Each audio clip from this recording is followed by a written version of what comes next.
kato na time naaman ko sa balay. Okay. Paggawas na ako, dili na mi kadagan matumba na gyud mi. Mm. Oh, nakita po na ako mga bata, puros gyud nangaligid. Wala na yung nakatindog ato nga time. Pila mo kabuk sulod sa balay ato? Duha lang akong asawa kay akong anak, di pagawas na ako daan, pero pagdagan yun niya sa open field, nakita po na ako siya bang natumba po. So akong gihimo, gahapan akong asawa, nilingi ko sa balay, wasak na down na gyud nakita gyud. Giuyog. Giuyog gyud, grabe gyud kakusog gyud. Nga di na gyud di mo mahimo nga Dili na ko pwede mo dagan kay wala na matumba naman yun mi.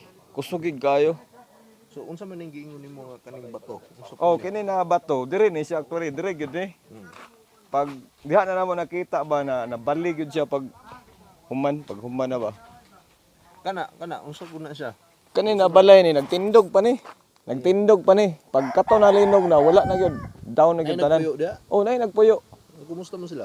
Okay raman kay katong ikaduha na linog si Vice Mayor ug si Mayor ni anhi na dire gabi na to na time. Oo. Nagwarning siya sa mga tao na wala na tao dapat mo tulog og balay. Mo ano na lang sa tent na lang dire. Kani nga karsada ni puno ni og tent. Ang iyang istorya na pwede mo musulod og balay. Kung naamoy importante na kuhaon pero dili mo pwede matulog. So nakatabang to ila. Oh, nakatabag tong pahimang no ni Mayor og ni Vice na wala na matulog sa balay. Way mo sulod. Oh. Kalayan pa yung tao na wala gay nasakitan or na damage na kinabuhi.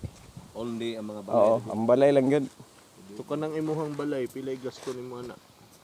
400 plus gid in taon. 400 plus? Oo. Pila ka tuig nimo nang gipundat? 14 years. 10 years. Yeah, karon Karon sa isa lang sa seconds lang, mga pila ka seconds, so wasak na. At least buhi pa yung taon ni. oo. Okay ra. O panawagan na nimo sa gobyerno, Dad. Ako as yanong lumulupyo, panawagan ako sa gobyerno na abisin gamay lang nga tabang. Dako na mong gasa na nga ikalipay para sa amoa nga nahimong biktima. Kabaluman mi nga napoy dili lang kami ang angayan tutukan. So at least lang gahinan lang og gamay. Kana lang kalipay na kay namo na.